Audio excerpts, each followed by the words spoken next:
You are literally a magician.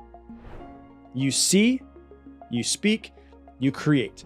And I think too many people don't really understand how powerful of creators they actually are. Today, I'm going to be talking about how the thoughts that you think, how the words that you say actually create the reality that you live in now and the reality that you will live in the future. No matter what language you speak, your words are the most powerful or destructive tool that you have for yourself, but also for other people. Words can be very, very powerful. They can build you up. They can build other people up. They can be very powerful in the fact that they can just take people down, destroy them, and be very destructive. Not just the words that you use as well, but also behind all words is the energy behind words. The energy that you're using behind your words to yourself, the energy behind the words that you're using to other people. That's what matters the most. Energy carries through your thoughts, through your words, through your actions, and creates your reality. You are literally a magician. You see, you speak, you create. And I think too many people don't really understand how powerful of creators they actually are. I think that humans are probably about 1,000,000 times more powerful than we have been thought to believe that we are. And if you go back, there's actually a word, and I've spoken about this before on the podcast. There's actually a word that is abracadabra. And abracadabra, when I was a kid, was like, oh, abracadabra is just the word that magicians say when they pull a rabbit out of a hat. But abracadabra is actually an ancient Hebrew word that means as I speak, I create. As I speak, I create. As I speak out loud, I'm creating that reality. What is speaking in your head called? Thoughts. So also, as I think, I create. You, whether you realize it or not, whether you want to believe it or not, you manifest with every word that you speak. Manifest literally means to create. So you either create the exact same life that you currently have, or you create a better one.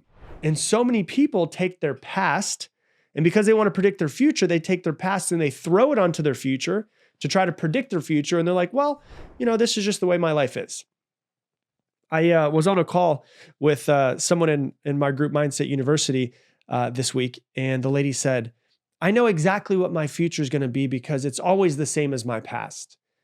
And I said, you know what your future is going to be? And she's like, yeah. And I was like, you can tell me with 100% certainty what's going to happen next Tuesday?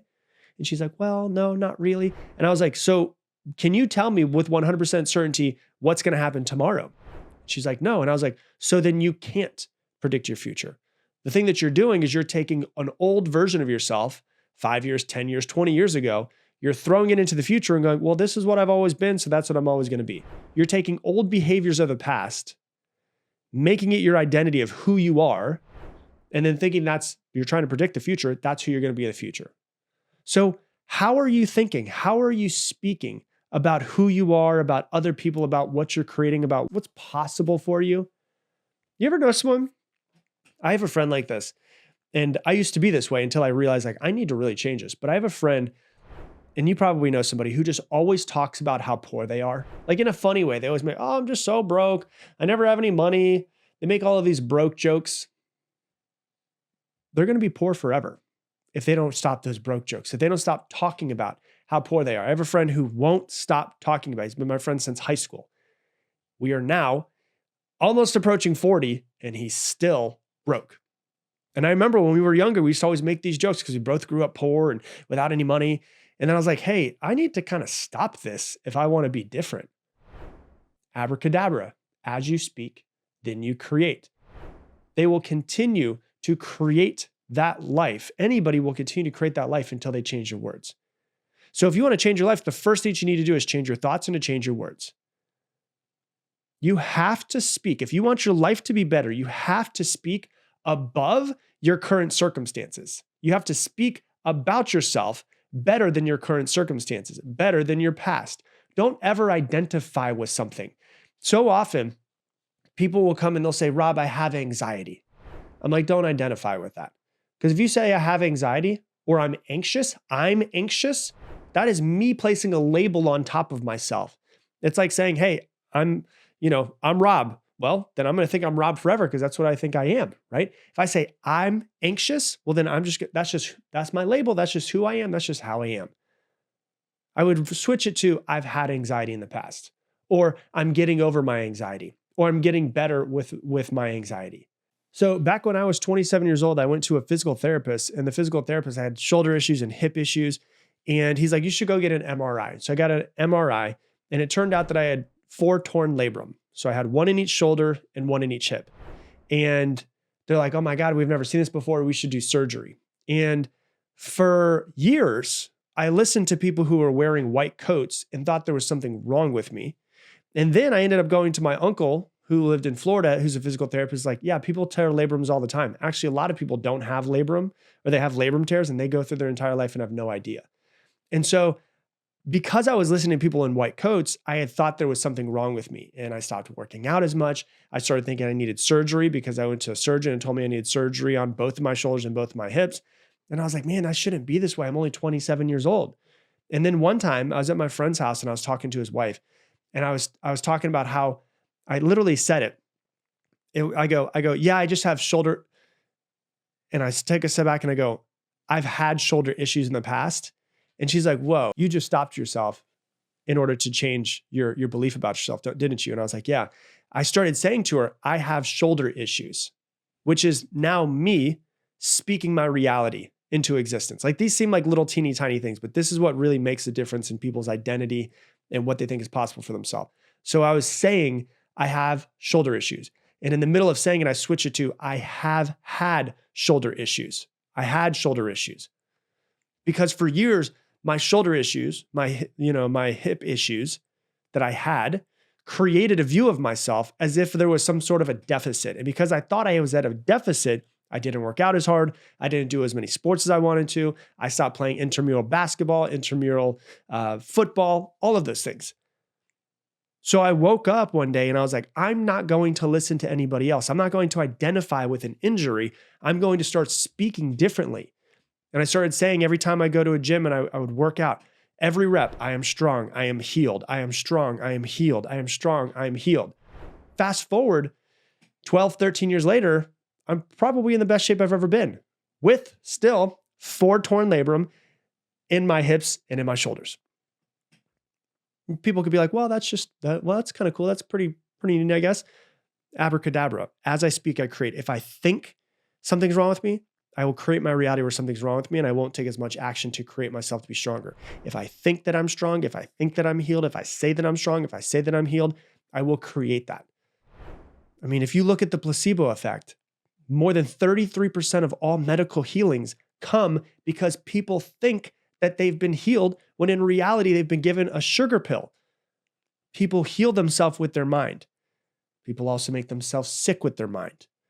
So what are we doing with our mind? How are we speaking? How are we thinking? You've got to be very, very clear as to what you want in your life. You've got to be very, very clear of what you want in your life. And you've got to be very, very diligent to make sure that your words and your thoughts line up with that, and nothing less than that. You're a magician. If I ask you to take a word and tell me every single letter of that word, if I say, hey, take every single letter of that word and say it out loud, what's that called? It's called spelling, right? You're casting a spell with all of your words. It's not a fluke. That spelling something out is the same thing as casting a spell. You're casting a spell with all of your words. Abracadabra. With your words, you can create and you can build an amazing life. But it's also a double-edged sword. If you're not paying attention, you can destroy yourself, but also others. You know, one of my favorite books, I think it's like one of the very first self-help books ever, is from like the 1920s. It's called As a Man Thinketh. And in the book, he talks about how your mind is like a garden, and every thought is like a seed that is planted. And you're constantly planting seeds. You're constantly planting seeds. So what are you planting? You know, if you're sitting there and you're planting strawberry seeds, you're going to expect that strawberries are going to grow. How crazy would it be if I was planting strawberry seeds and then I was watching strawberries grow and I turn to you and I go, I don't understand. Why are there not tomatoes growing? And you'd be like, well, what did you plant? I planted strawberries. I don't understand why tomatoes are not growing. And you're like, well, this guy's got to be insane. Why does he think that he can grow tomatoes from strawberry seeds? It's the same thing. It's like, how can I think to myself that I'm going to create an amazing life, that I'm going to create positivity in my life, that my life is going to be amazing when I'm negative in myself, when I talk down, when I say I've got these fears, when I've got these limiting beliefs? What I plant and what I water will grow in my life. You cannot have a negative mind and a negative view of yourself and think that magically your life is just going to be fucking unicorns and rainbows.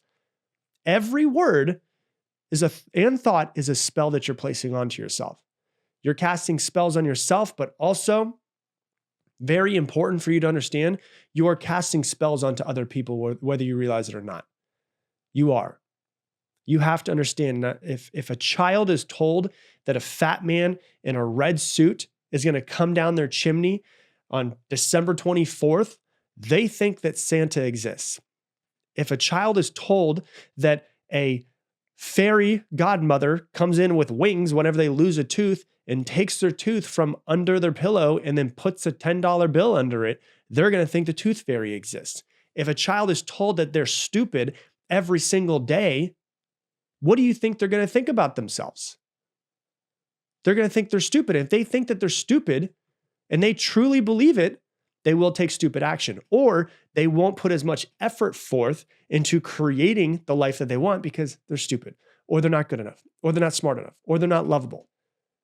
What you think, you create. What you speak, you create. So if that's the case, so many people out there have children. What are you saying to your children? What are other people saying to your children? You've got to be very aware, because children will believe almost all the time whatever it is that they're told. So we're casting spells on ourselves, but we're also casting spells on the people around us. Children, the people that you love, people that you're in a relationship with, employees, coworkers. Why don't we start casting positive spells on other people? Start giving people compliments. Start building people up, telling them how much we appreciate them, telling them how important they are to us. You're a magician. With every single word that you say, you're creating your reality and you're helping somebody else create their reality. As you speak, you create. As you think, you create. This is also why, I don't really follow the news. People are always like, how do you not follow the news? Think about the news and all of the information that's going out there right now, and all the stuff they've been trying to make you think for years. Anything that you watch is also casting spells into your mind. It's like why I don't watch reality TV and why I don't watch murder mysteries and why I don't watch the news is because I want to pay attention to the shit that goes in my head. I'm not letting anybody cast a spell into my own mind that I'm not the bouncer at the door for. I'll walk out of the room if somebody's watching something that doesn't seem like I want it to come into my subconscious. No way. It's like thinking that you can eat a giant meal of shitty fast food and not have diarrhea later on. It's coming out, right? You can't act like it's not, you can't act like it's not going to affect you in some sort of way. You consume that food, it's going to affect you. You consume content throughout your entire day, stuff that you watch on TV, the people that you follow on Instagram and TikTok, the news that you read. You cannot think that you can consume, you know that if you consume a bunch of trash food, something's going to happen to your body. If you consume a bunch of trash content, something's going to happen to your subconscious. I don't want anybody else to cast a spell on me. There's no way. I'm the one that I want to be in control of it. So I'm very diligent about who I follow, what I pay attention to, and what type of content comes into me, my conscious and my subconscious mind. And once again, it's your thoughts, it's your words, it's your actions, all of that. But also, once again, it's the energy behind all of that as well. We're all energy. Everything is energy. This entire universe is energy. So we shift the energy with our thoughts, with our words, with our actions. We shift our energy when we shift the energy of others. We shift the energy of others when we come in a different energy. You ever just have somebody come through and they look like they're okay, but they feel like their energy just feels off to you, pay attention to that. Now, you can't tell me that if you walk into a room and your energy is off and you've had like a real shit day, but you're trying to act like you're okay, or maybe you've been talking down to yourself, you've been negative yourself all day, and now you walk into the room and at work, you can't act like people don't notice that. And so it's really about being very particular about trying to be flawless with our words and trying to be flawless with our thoughts. Will we be perfect? Absolutely not. But when I always say you can't control your first thought, but you can always control your second thought. When the first thought comes in and it's not the first thought that you want, immediately replace it with the thing that you do want to think. You're a magician with your thoughts and with your words. And your thoughts and your words will create your reality. As I speak, I create. Abracadabra. Pay attention to your thoughts, pay attention to your words, because it's casting spells over your entire life. So that's what I got for you for today's episode. If you love this episode, please share it in your Instagram stories. Tag me in it, Rob Dial Jr., ROBDIALJR. And once again, if you want to get some inspirational mindset, motivational techniques, text to your phone, go ahead and text me right now, 512-580-9305. Once again, 512-580-9305. And with that, I'm going to leave you the same way I leave every single episode. Make it your mission, make somebody else's day better. I appreciate you, and I hope that you have an amazing day. Hey, YouTube thinks that you should watch this video right here. Go ahead and click it and keep improving yourself.